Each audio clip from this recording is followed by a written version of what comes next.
Do you subscribe to the Soundcheck podcast? Leave us a rating and a review in the iTunes store by searching for Soundcheck and clicking on Ratings and Reviews. We'd really appreciate your feedback.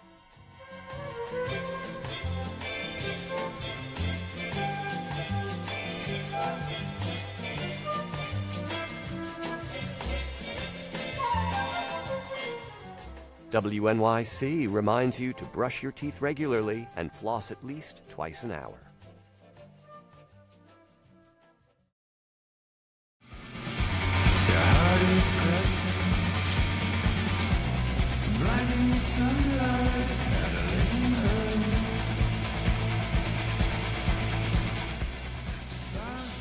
From the studios of WNYC, New York Public Radio, this is Soundcheck. I'm John Schaefer. Welcome to a special Facebook Live edition of the program featuring the singer and guitarist Thurston Moore.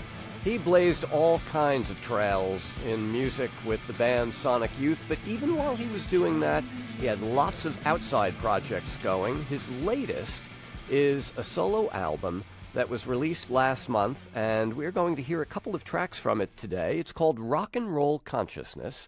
Thurston Moore, formerly of Sonic Youth, now here with us in the Soundcheck studio to play a song called Smoke of Dreams.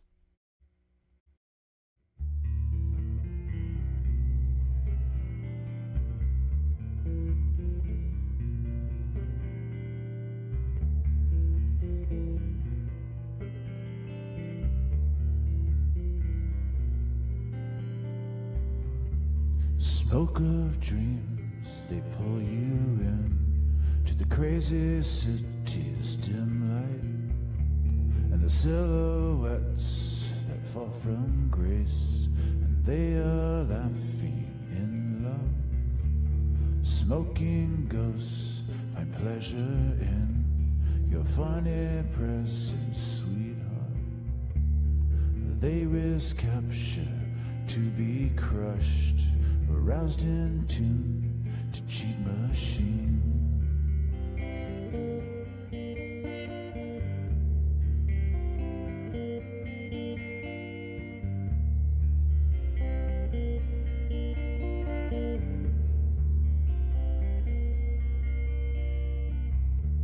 A flashing time down the street, holding hands on the subway.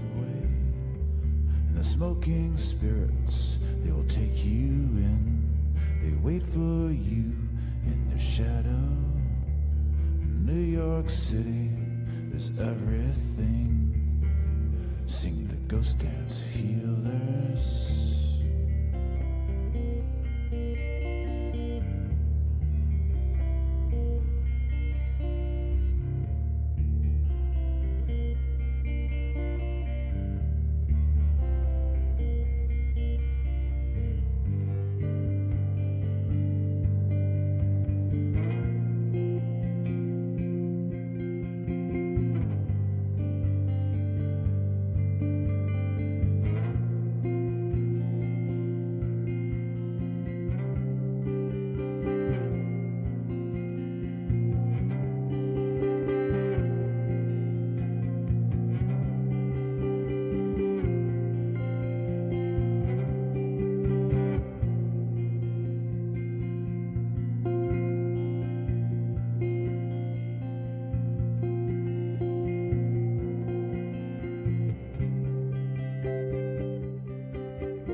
smoke of dreams, they pull you in to the crazy city's cool light, and the silhouettes that fall from dreams, they are laughing forever.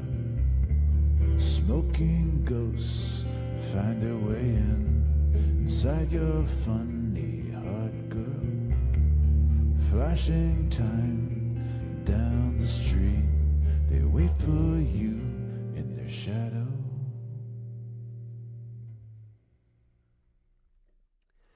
That is Thurston Moore live on Soundcheck here in the WNYC New York Public Radio studios with Smoke of Dreams. It is from Thurston's latest album called Rock and Roll Consciousness.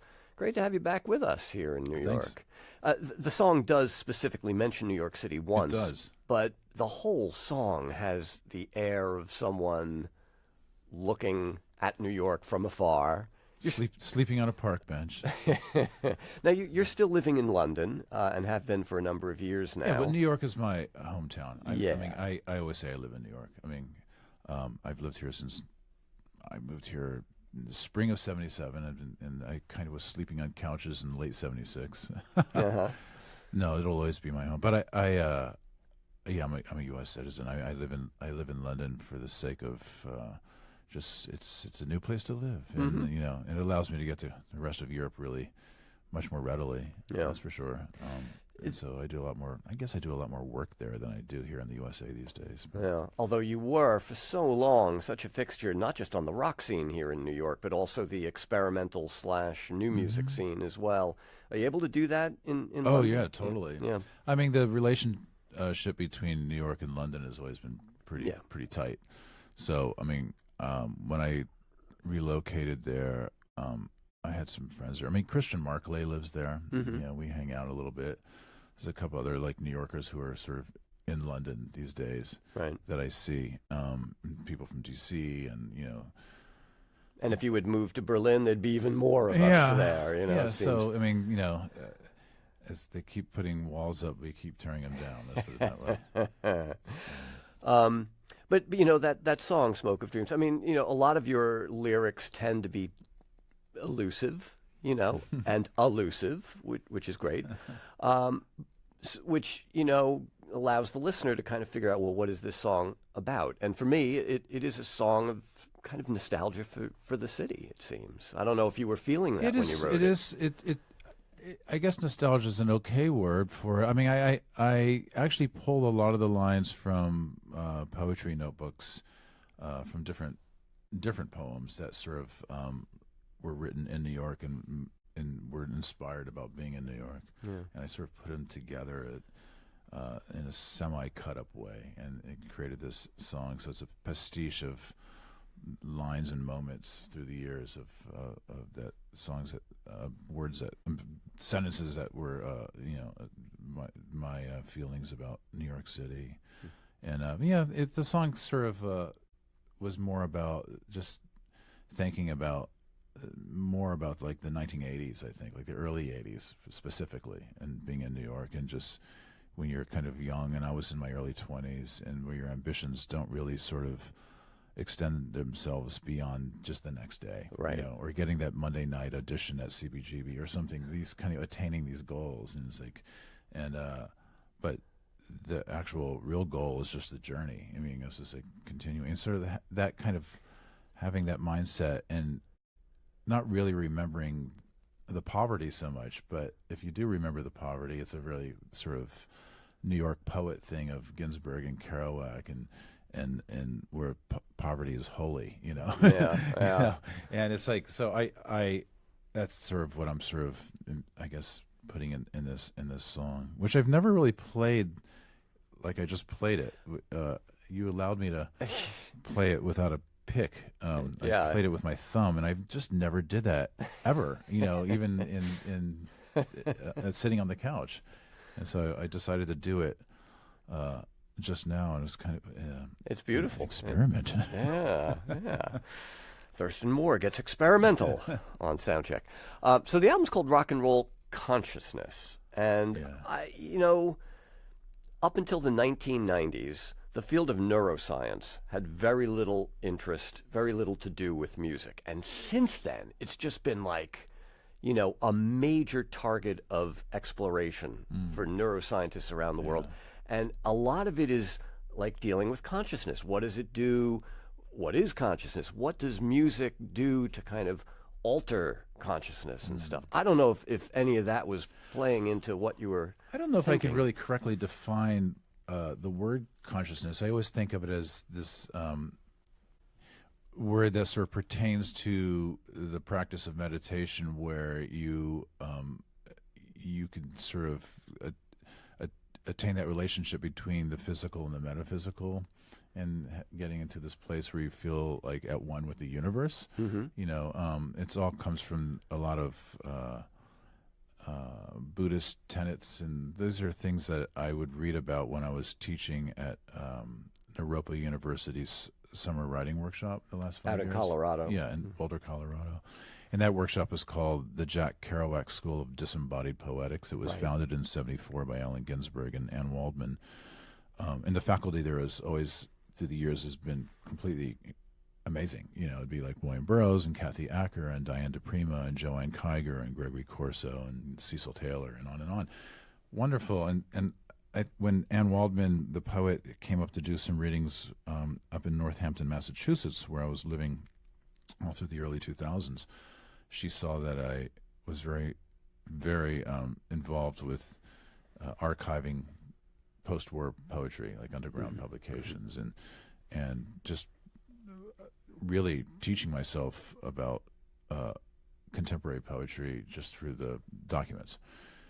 And I love the correlation between the underground means of self-publishing and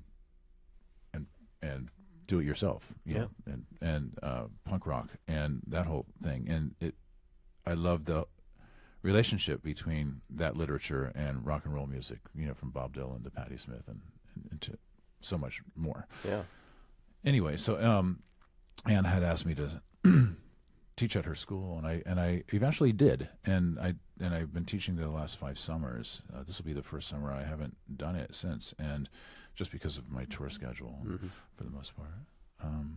And so I was reading a lot of Buddhist texts while I was there, because the school was founded by a Buddhist scholar named Chogyam Trungpa Rinpoche, who was the teacher for Allen Ginsberg and his Buddhist studies, and as well as Ann Waldman and others. And he's no longer on this planet, but I would see the word consciousness bandied about, Dharma consciousness, karma consciousness, and I just was trying to think of, like, without sort of having that authority of the teacher in my life, which I kind of react against. Personally, but I did like not enough to stop being one yourself, but okay.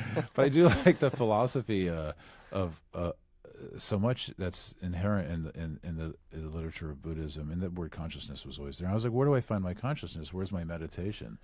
And I was like, well, it's just I think it's in my love of music, and primarily rock and roll music, and really sort of being amidst the documents of it in solace, like being alone and being in the used bookstore, the used record store, and just like being surrounded by the vibratory quality of the documents, the paper, and the ink, the lines on the page, and all of this. And I was like, well, that's what my consciousness is. It's rock and roll consciousness, and that's where the title came from. Well, I mean, it's an amazing thing when you think of like the Buddhist philosophy of Dharma consciousness and all these, and then you look at modern neuroscience. It's just like cosmology, where philosophy and science are coming so close together that Albert Eiler, music is the healing force of the universe. Yeah. I mean, it's just like the great sax player of the early 60s, and a lot of spirit music, be it jazz, be it rock and roll. When I say rock and roll consciousness, I'm just talking about spirit music. I mean, to me, rock and roll is whatever you want it to be. I mean, so it's like R&B, jazz, hip hop, everything is like rock and roll to me. Is just like it's all encompassing. It's art. It's all disciplines. It's like, what is rock and roll? Actually, that reminds me. There's a phrase in the song you just sang, "Smoke of Dreams," the ghost dance healers. Well, that's a funny line for you to mention. Well, because there is a bit of a story there. There's a song by Patti Smith Group called Ghost Dance, and it's on Easter, I believe. And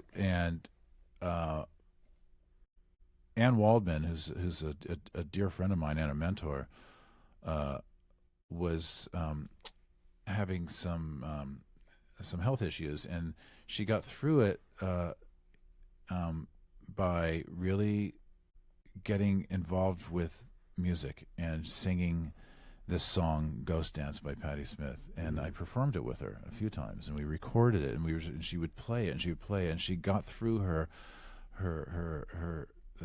illness, and it was wonderful.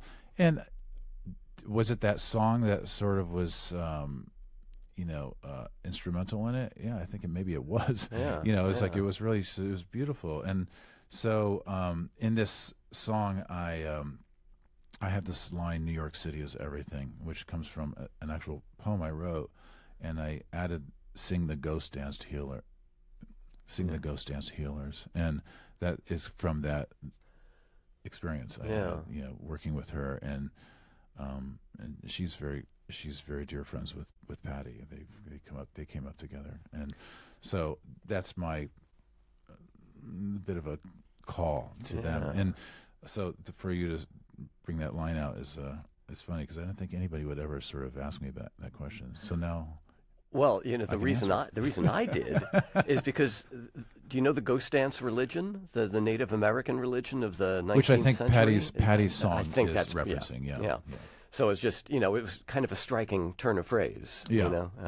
And given what you've just been talking about, it seemed to be part and parcel of, there is some kind of. There's some big thought behind this album, it seems. Well, rock and roll, spirit music. When I say spirit music, I mean in America, spirit music starts, with the American Indian, and it will always be. I mean, it'll always be the sacred music of this country, regardless of whoever wants to, attempt to, take it over with whatever agenda of greed and. We want to get into any kind of reprehensible subject matter here. But, you know what I'm talking about, man. That's a whole nother conversation for a whole nother show. Thurston Moore with us here in the Soundcheck studio. We're doing a Facebook Live edition of Soundcheck. He's playing a couple of solo songs from the album Rock and Roll Consciousness. Now, it's a band record. I mean, it's a Thurston Moore record, but you have your quartet. It's a group record. Yeah. I mean, a band record, but it's a group record. Yeah. I was called the Thurston Moore Band for a second. Then I was like, no, group is better. Not to keep talking about Patti Smith, but she is Patti Smith Group. Yeah. As opposed to Marshall Tucker Band. I'll go group. Group. Okay. Well, it's just you and the guitar here today. You want to do another song for us? I'll do a song called "Turn On." I'll use a guitar pick this time. How unexpected of you. I could try doing the thumb thing again. That was kind of curious thing to do. Yeah. No, I'll use a pick on this for the sake of confidence. Thurston Moore performing "Turn On" live on Soundcheck.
sweet receiver in your mind.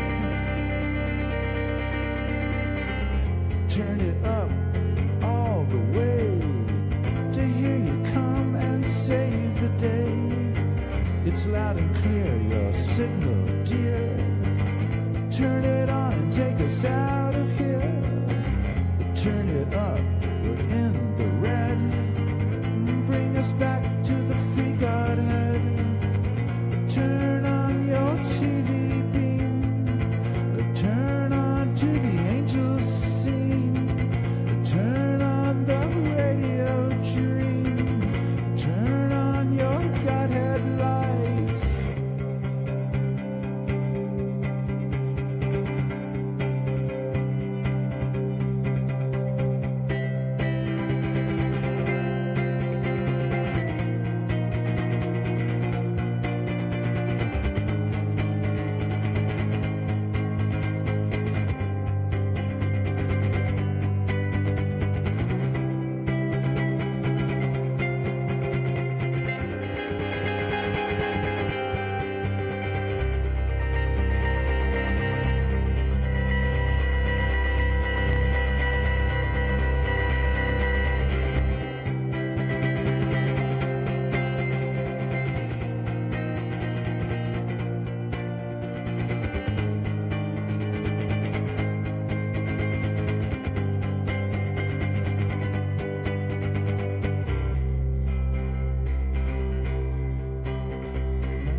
Once again, Thurston Moore live on Soundcheck, and a song called Turn On from the album called Rock and Roll Consciousness. I can't help but notice that you didn't have to retune between songs. No. That's unusual for you. I've been sticking to this one tuning in this group for the most part. There's a couple aberrations. There's a song on the record called Cusp, which is a different tuning. Right. And then there's Aphrodite, which I don't know what the hell's going on there, but you got like a Hard Day's Night kind of moment at the beginning with these really kind of tall chords, you know? Yeah. So what is the tuning? It's an open... The tuning, it's C-G-D, G-C-D, from 6 to first string. It's a tuning I've used through the years, and I just started writing on it primarily in the last few years. It's a good open tuning for me to write in. I get locked into it. I mean, I kind of, like working in different tunings, and in Sonic Youth, we certainly sort of would go into these different eras of different tunings, and then I think at first we were really reckless with it. Like, each song had its own tuning, and then invariably when we would start touring, it's like we had all these like cheap guitars like stuck on stage in crates, and that we'd pull out for every song, and because it saved us from having to tune the one guitar all the time, and then like there's different stresses on the strings with these tunings, so the gauges would always have to be sort of appropriate. All this kind of stuff. When we first started, we would tune between songs, and people would have to wait 5 minutes between each weird song. And then I had this idea of having cassettes on stage where I'd play a cassette of something through an amp, and while we were tuning, and that was kind of cool. And that kind of actually sort of how the record Bad Moon Rising came about, was like this unbroken tracks. It was inspired by that.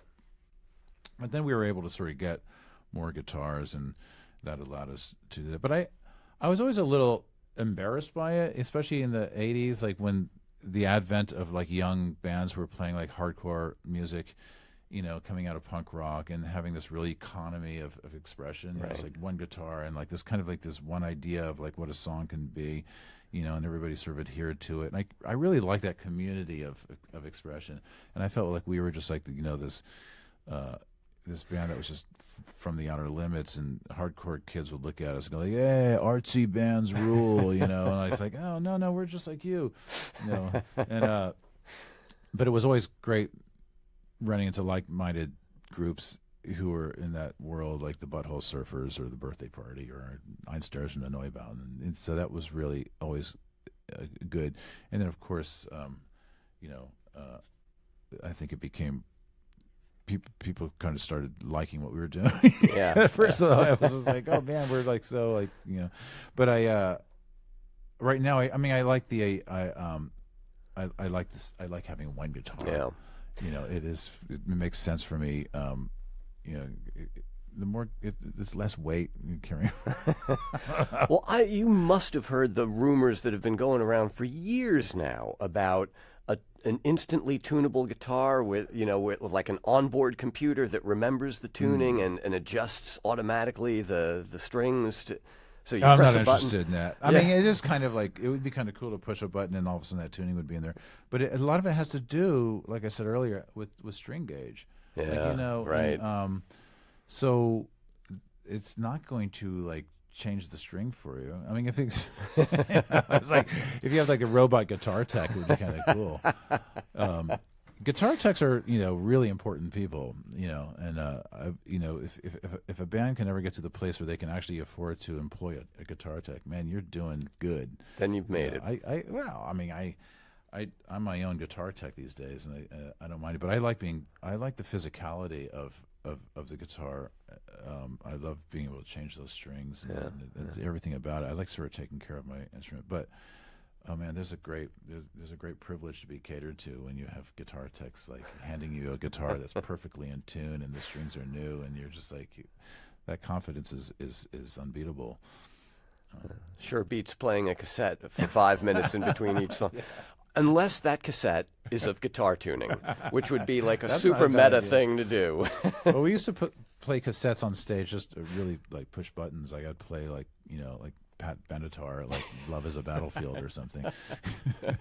You know, like people would be like either like in shock, horror, no, or they would be like, "Wow, that sounds great!" Like distorted through like a little amplifier. I tell you that much. We're speaking with Thurston Moore. His latest album's called Rock and Roll Consciousness. The Thurston Moore Group, not band. The Thurston Moore Group. The Thurston Moore Ensemble. Oh, well, yeah. You know, it was on a radio show in L.A., Jonesy's Jukebox. Steve Jones from the Sex Pistols has this really great show. And he kept calling us the Thurston Moore Experience. I was like, I think that's been taken. The like, Thurston no, Moore, no. the Thurston Moore Project. Yeah, right. Whatever they are, they will be at Bowery Ballroom here in New York on Friday night, July 21st, playing some of the music from Rock and Roll Consciousness.